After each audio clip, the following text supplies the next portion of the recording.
میلاد مصطفیٰ کے لیے، سیرت کے لیے، سیرت مصطفیٰ کے لیے دعوت دی تھی۔ گاؤں تھا، لیکن ان کا مسئلہ یہ تھا کہ وہاں اس گاؤں میں قادیانی زیادہ تھے جو گستاخ تھے، ختم نبوت کے منکر، رسول کریم صلی اللہ تعالیٰ علیہ وسلم کی ختم نبوت کے انکار کرنے والوں کی جماعت بہت زیادہ تھی، اور وہ میلاد منانے نہیں دیتے تھے، سیرت کے جلسے کرنے نہیں دیتے تھے۔ علامہ صاحب فرماتے ہیں کہ ہم اچانک پہنچ گئے، ہنگامہ تھا گاؤں میں کہ اگر آئیں گے یہ لوگ تو ہم مسجد میں توڑ پھوڑ کریں گے، ہم ان کو ماریں گے، فلاں کریں گے۔ اتفاق ایسا کہ ان کی بصیرت دیکھیں، علامہ شفیع احمد اوکاڑوی فرماتے ہیں کہ میں نے معلوم کیا کہ اس علاقے میں کوئی دبنگ آدمی ہے کیا؟ کہا ہاں ایک ہے، گاؤں سے باہر رہتا ہے، وہ تھوڑا سا الگ فیلڈ کا آدمی ہے، دینیات سے اس کا کوئی تعلق نہیں، لیکن ہے مسلمان۔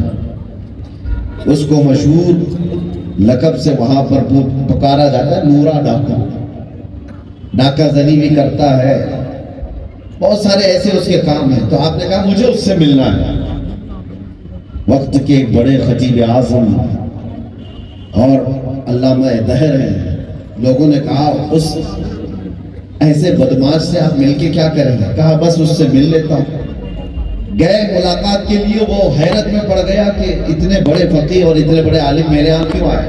انہوں نے کہا دیکھو ہم اپنے نبی کی بات کرنا چاہتے ہیں، ہم اپنے آقا صلی اللہ تعالیٰ علیہ وسلم کی بات کرنے کے لیے آئے ہیں، لیکن کچھ شر پسند لوگ ہیں، فسادی لوگ، وہ ہمیں اس بارے میں بات کرنے نہیں دینا چاہتے۔ وہ تن گئے اور کہا کہ حضور پاک صلی اللہ تعالیٰ علیہ وسلم سے محبت تو ہم کو بھی، کیسے کوئی بات کرنے نہیں دے گا؟ آپ کھڑے رہیں، ہم مسجد کے باہر پہرا دیں گے، آپ بیان کیجیے۔ وہ اپنی جماعت کو لے کر کے آیا اور مسجد کے باہر کھڑا رہا۔ قادیانی بزدلوں میں سے کسی کی ہمت نہیں ہو سکی اس کا پھندا پھاڑ کر کے کوئی آ جائے، اس کے اس جماعت کو توڑ کر کے کوئی مسجد کی طرف آ سکے۔ میلاد مصطفیٰ صلی اللہ تعالیٰ علیہ وسلم سنیوں نے منایا، پورے آن بان شان کے ساتھ جلسہ ختم ہوا۔ علامہ صاحب نے اس سے ملاقات کی، شکریہ ادا کیا، تم کھڑے رہے۔ اس نے کہا صاحب کوئی بات نہیں، آپ نے یاد کیا، ہم نے ڈیوٹی دے دی، اس بارے میں اگر بھلا کام ہو گیا ہے تو اچھی بات ہے، ورنہ ہمارا یہ کام تو ہے نہیں۔ چلا گیا۔ سنیے، توجہ سے سنیے، آپ رحمت اللہ تعالیٰ علیہ اس کو لکھتے ہیں، بیان کرتے ہیں۔ 6 مہینے 7 مہینے گزر گئے ہوں گے، یا سال کے قریب عرصہ گزرا تھا۔ وہ اپنے شہر میں تھے، ایک شخص آپ سے ملاقات کرنے آیا، اسی گاؤں کا رہنے والا جس گاؤں میں آپ بیان کے لیے گئے تھے۔ تو لوگوں نے آ کر کے کہا کوئی شخص آپ سے ملاقات کرنے کے لیے آیا ہے۔ آپ نے کہا بلاؤ۔ بلایا تو دیکھا ایک شخص ہے، بڑی داڑھی والا، جبہ کبہ پہنا ہوا ہے۔ علامہ شفیع احمد اوکاڑوی نے پوچھا صاحب بتائیے کیسے آنا ہوا؟ اس نے کہا آپ پہچانتے مجھے؟ کہا نہیں۔ کہا میں بھائی نورا ڈاکو ہوں جو مسجد کے باہر پہرا دیا تھا، میں وہی ڈاکو جس سے آپ 7-8 مہینے پہلے ملاقات کیے تھے اور میں مسجد کے باہر پہرا دیا تھا، آپ کا خطاب ہوا تھا۔ آپ نے کہا تیری شکل بدل گئی، تیری حیت بدل گئی، تو وہ نہیں دکھتا جو آج سے 6-7 مہینے پہلے میں نے تجھے دیکھا تھا۔ اس نے کہا آپ سچ کہہ رہے ہیں، آنکھوں میں اس کے بڑے بڑے آنسوؤں کے قطرے تھے۔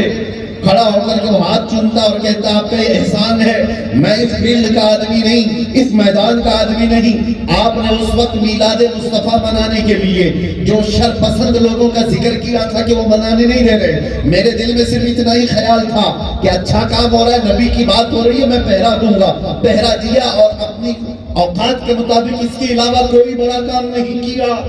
واپس میں آیا تھا، چند راتیں گزری تھی، ایک رات خواب میں نے آمنہ کے لال کی زیارت کی تھی۔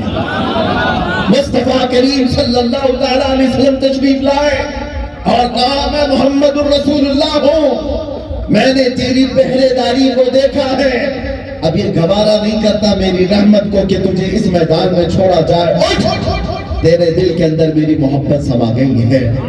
اللہ کے نبی صلی اللہ تعالیٰ علیہ وسلم نے خواب میں یہ کہا اور وہ چہرہ آج بھی میرے آنکھوں میں ہے۔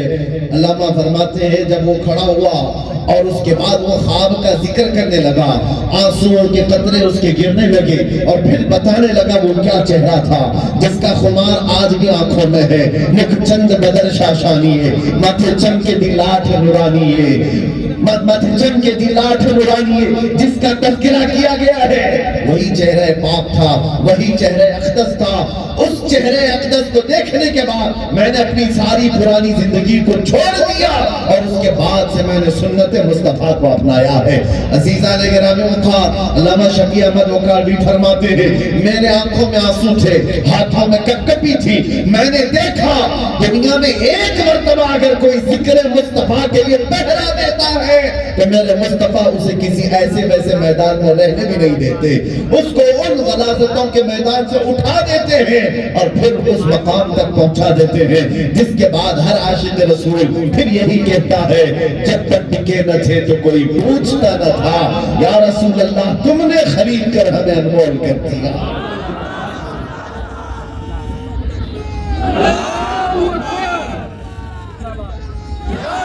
اگر زندگی میں اتفاق آ گیا ہو ناموں سے مصطفیٰ صلی اللہ تعالیٰ علیہ وسلم پر پہرا دینے کا تو یوں سمجھ لینا کہ یہ خدا کی عطا ہے تم پر، یہ اللہ کا فضل ہو گیا تم پر، ورنہ لاکھوں کروڑوں لوگ ہیں، بہت ہیں مصطفیٰ کریم صلی اللہ تعالیٰ علیہ وسلم کے در اقدس کے لیے جن لوگوں کو چنا جاتا ہے وہ نصیب والوں میں سے ہوا کرتے ہیں، وہ نصیب والوں میں سے ہوا کرتے ہیں۔ کبھی اپنی محنتیں نہیں گنانا۔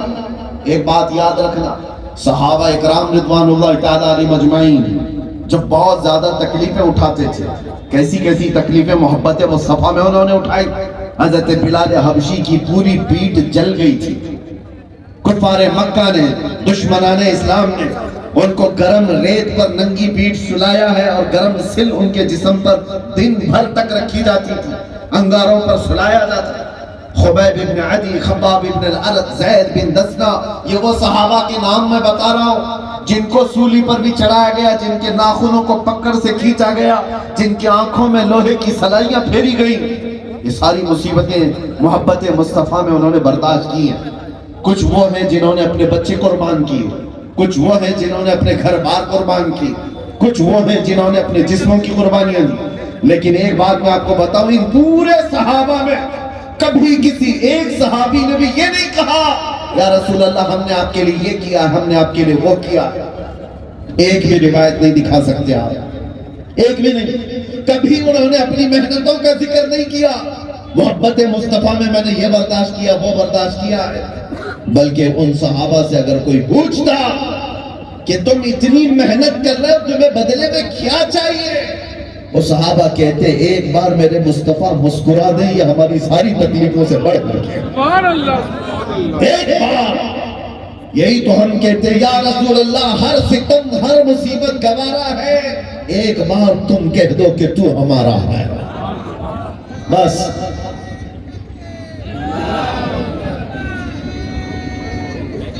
میرے عزیزوں، یہ اپنی قسمت کی بات ہے، اپنی زندگی کے اللہ تبارک و تعالیٰ کی عطا کی بات ہے۔ ہر کسی کو نہیں چنا جاتا۔ زبان بھی اگر تمہاری نغمات مصطفیٰ میں چل رہی ہے تو قربان جاؤ، اللہ تبارک و تعالیٰ نے اپنے حبیب کی مدح و ثنا کے لیے تمہیں چنا ہے۔